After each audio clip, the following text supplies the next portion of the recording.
I saw this some clips of this podcast talking about if a man makes 180K and a woman makes 60K and he wants to go 50-50. Well, this you can actually make this work, and I will explain how using mathematics.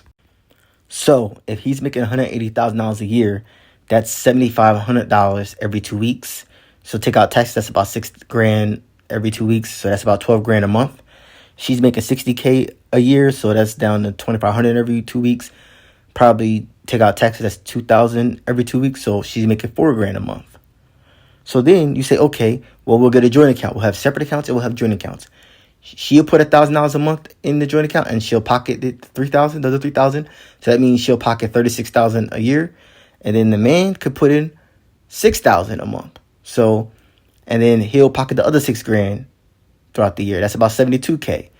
And then that little $7,000 that's in that joint account, they could do everything with that $7,000. They could pay bills, they could go on trips, they could live their life. You know why? Because that $7,000 a month is $84,000.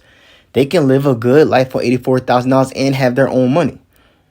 And that's how you do it. That's a simple way to where she can contribute financially and he can contribute financially. She's not paying 50-50, and the other, $5,000 a month that she's not putting in, she put in other ways, the house, have kids, or whatever else women doing these days, and she can contribute in other ways. And that'll make up for the rest of the 50-50 or 100-100 that she's not putting in financially.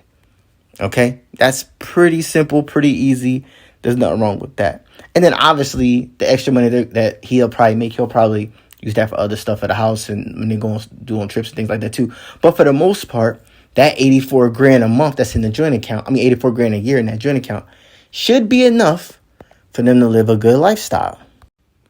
The other option would be that she gives him the $60,000 or whatever's left over after taxes, but we'll just go 60. So she just combines her $60,000 with his $180,000, so she gives it to him, and then she gets a weekly allowance, right?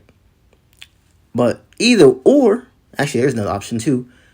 She don't give him anything, and he pays for everything. But I would say this, women pay for the things they like.